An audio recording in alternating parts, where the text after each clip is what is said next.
All right. So who is Lucky? Lucky is this. He's 18 years old at this moment. He is playing currently for Trek. So I'm going to talk to you about what he has done in his Counter Strike career and why he might be attractive to Astralis. So Lucky, he started playing in a club or an association called Sørby in Denmark. So in Subby, you pay this subscription fee to be able to play with other players in a team environment, in a structured environment. And he played on this Serbia team, Serbia Academy is what they're called, in 2017. And then in early 2018, he joined a new team called Eyes on Me. So in Serbia Academy, he played with some up and coming talents in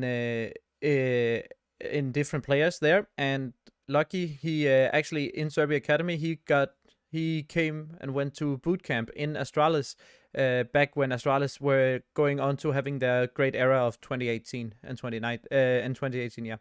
And then he played on Ice on Me, which was really like not big name players. But then when he joined Ignite, there's some players that we know now. So he's played with Vesex. He plays with Nodius here on this team. Nodius, he's played for Mad Lions most famously, and then in that area of sense, well, everybody knew in this Ignite team that Lucky, he had huge potential. He was like 16 years old, 15 years old back then, and he was always been an Auber, always, consistently high elo on Face It. Whenever, back then 3000 elo was much, so he was, up there as well. And now he's on like 4000 something. So like, just to value him on that alone, it's really good. But then he also had some really good education, because back on Serbia Academy, he learned to play in a team environment, structure practices, understand how to become better himself. And then that was amplified in Ignite, where there was more pressure put onto him as a young player, but also when he also as a player, he like took this challenge to him, and then uh, started performing really well, and people started looking out for him and seeing, okay, well, this guy can actually play some really good Counter Strike, even if it wasn't in the highest leagues. He passed the eye test, if you could say. Um, and then later on, he joined Immune.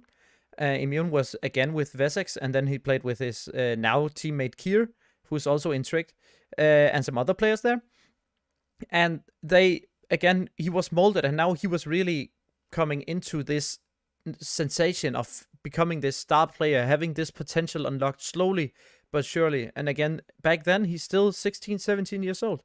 And today he's only 18. He's a really young player who's hungry to become better, and he has this great talent. He's this Auber who knows when to take aggressive peaks and when to stay passive, and he's been educated in this Danish CS:GO system that we have, where he plays structured Counter Strike, and he knows when to peak, he knows when to fall back, he knows to play around his teammates, he knows when he needs to set himself up or set other people up.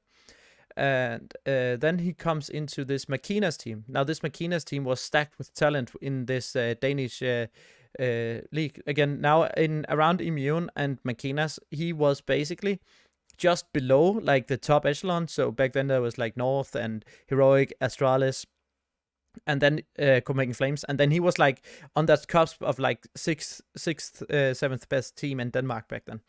And he was definitely the standout player for that team, together with Nodius, where he also played with Nodius in this team, if I remember correctly. Now, in Makinas, and he also played with a lot of like well-known, well-respected players in Makinas. And this was from 2019 to 2020, and now in early 2020, early last year. So he joins Tricked. Now, Tricked is this very famous Danish organization. Well, they were most famous for Hunting being on there, developing talent, developing Borup and so forth, and then sending them further up the tier. But in this team, he and then of course when he hit like the second place on the HLTV Hunting with Shusha and so forth before they joined Mad Lions. Now, in this Tricked roster, he played with a former Copenhagen Flames in-game leader who has done very well, who has always been like above him in the tiers in Cyclone. And he played with a bunch of great players. So they started out with being They started out with being Kier and then Quest. Quest he just played with Optic and MSL back then. He just went from there and then onto Trick. He played with Kier, his former teammate. He played with Torben and Toft. Torben and Toft were the guys who were in Fractors, who were having upsets in 2019 and 2018 and going really far and beyond expectations.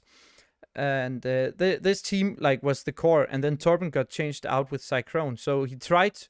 So in this period of time in the early Tricked Esports, Lucky was always the rock. He was always the one on top of the scoreboard where Kier would follow him closely after. And he now learned to play with. He had played with great in-game leaders beforehand, and now he's going to play with a great in-game leaders again in Torben. And then later Torben got signed out with Cyclone. Now in the beginning, this Trick roster was very underwhelming, and they were not playing up to par as what you would think this team would accomplish. That's hence the change. And now Toft would then later be replaced by a young player called Prime. And then Prime, he also played a lot with Vesex. And he also went through this Serbi system.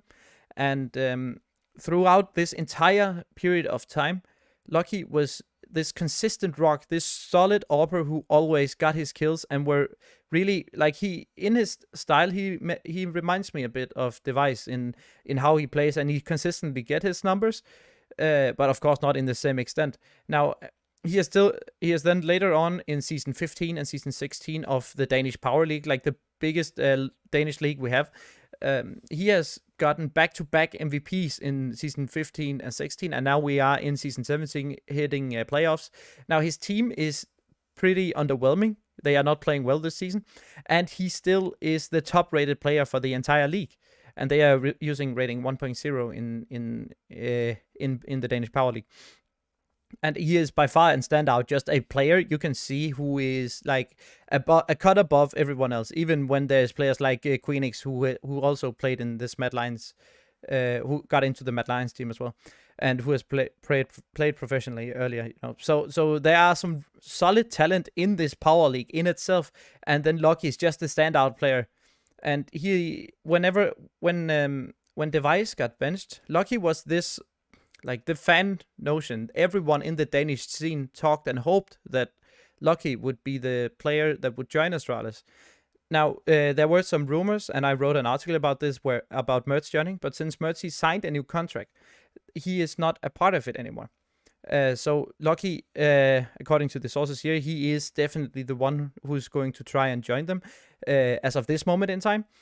Now, Lucky, he is this strong, solid AWPer. He knows what peaks to take. He knows how to play aggressive, how to play passive.